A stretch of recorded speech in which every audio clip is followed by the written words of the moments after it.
आपण पाहत आहात RK न्यूज, बातमी तुमची, आवाज आमचा। प्रियकरासाठी पतीचा गळा आवळून खून, विश्रामबाग पोलिसांनी पत्नीसह प्रियकराला बेड्या। प्रेमसंबंधातील अडथळा दूर करण्यासाठी थरारक कट, 3 महिन्याच्या बाळामुळे पोलीस ठाण्यात हळहळ। पुण्यातील गाजलेल्या केतन अग्रवाल हत्या प्रकरणाची चर्चा सुरू असतानाच सांगली शहरातील विश्रामबाग परिसरात प्रियकरासाठी पत्नीनेच पतीचा खून केल्याची धक्कादायक घटना उघडकीस आली आहे। या प्रकरणी विश्रामबाग पोलिसांनी मृताची पत्नी पल्लवी आनंद सर्जे वय 22 आणि तिचा प्रियकर दीपक आजमाने वय 21 यांना अटक केली असून या थरारक गुन्ह्याचा शिताफीने उलगडा केला आहे। मृत आनंद हनुमंत सर्जे वय 38 आणि पल्लवी यांचा प्रेमविवाह झाला होता।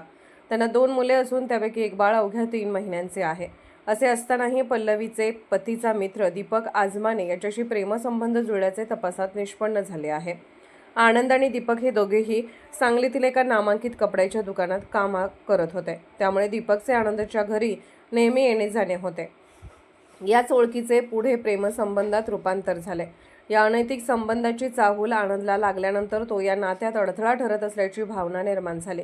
त्यानंतर पत्नी पल्लवीने प्रियकर दीपकच्या मदतीने आनंदचा गळा आवळून खून केल्याची कबुली तपासादरम्यान दिली।